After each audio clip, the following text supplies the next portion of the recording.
Hi, it's Lucy Carlson here. Is there any filmmaker out there that's left a stamp on cinema the way Tim Burton has? This guy's got a style all his own. He's been doing it for 40 plus years now, and the guy shows no signs of letting down. I love me a good legacy sequel, and when I heard that Burton was planning a legacy sequel to one of his early, most beloved films, I thought it would be well worth checking out. We got Beetlejuice back in the late 80s, and now, over 3 decades later, we have the sequel, Beetlejuice Beetlejuice. I'm going to unbox this release and share my opinions. There's the front cover with Michael Keaton reprising his role as the title character. Sides of the spines. Back cover with some of the additional cast. Unsurprisingly, under the slipcover, basically the same art. We do get a digital code of the film, and then we get the film, of course, on a 4K Ultra High Def disc. This does not include a Blu-ray copy of the film. This has been commonplace for some of the more recent Warner Brothers releases. However, if you do buy the Steelbook edition, that does include a Blu-ray, if I'm not mistaken. You've waited an eternity for this. When 3 generations of the Dietz family return home to Winter River, Lydia's teenage daughter, Astrid, discovers the model of the town in the attic, and the portal to the afterlife is open.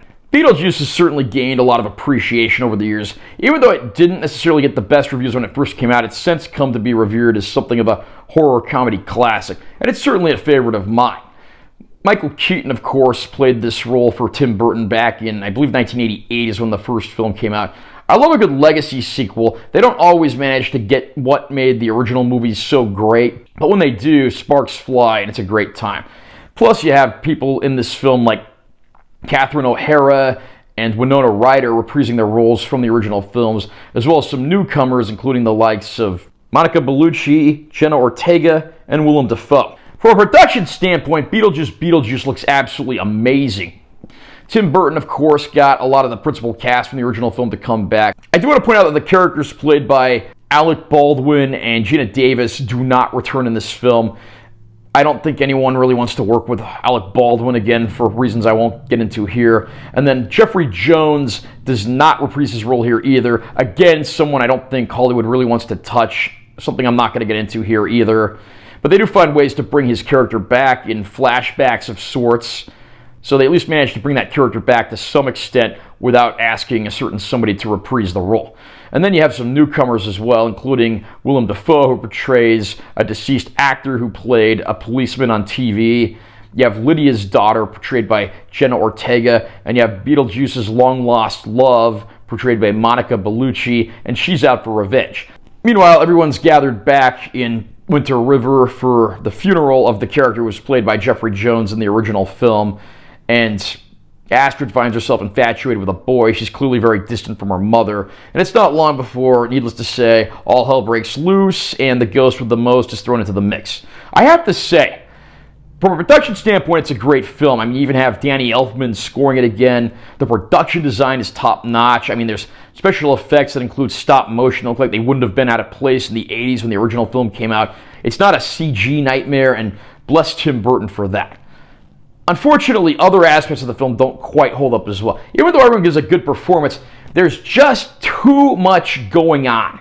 There are way too many characters. I mean, you have a plot about, Astrid and Lydia being, separated and not getting along. Lydia dealing with her husband-to-be, who may not be all that he seems at first glance. Beetlejuice still wanting to marry Lydia. Beetlejuice's former lover from centuries ago out for revenge. You see what I mean? There's way too many subplots and way too many characters. I mean, Willem Dafoe, I don't even really think this movie needed him. I mean, you could have left that character on the cutting room floor and pretty much ended up with the same movie. So it is a bit of a mixed bag. I mean, it's overplotted, overstuffed, but from a production standpoint, it's absolutely beautiful. At least what Tim Burton considers to be beautiful anyway. So it is a mixed bag, but I think there's enough in here that it can at least be moderately recommended. How does Beetlejuice Beetlejuice look in 4K? Regardless of your feelings on the film, this is a gorgeous transfer. This is a reference quality disc. I have no complaints whatsoever here. The HDR really works to bring out those shadow detail levels, deeper, darker black levels, brighter, vibrant colors and whites when they're needed. This is pretty much a demo disc. I have absolutely no complaints with how it looks. And we do get several bonus features as well, including a commentary with director Tim Burton and several other mostly EPK-type featurettes. So fans of the film will have some stuff there that they want to check out. Again, the film's a mixed bag, but the picture quality on the disc is top marks all the way. There's definitely enough here that I can certainly give this 4K disc a recommendation, though I'd probably wait for it to go on sale. How about you? What did you think of Beetlejuice Beetlejuice? Do you think this was a worthy sequel? Do you think it should never have been made? What are your thoughts on Tim Burton? Comment down below and let me know what you think. Also, remember to subscribe to this channel for more content. I'm always posting new videos. And make sure you give us a like if you found it helpful. I'm Taylor T. Carlson. I'll see you next time.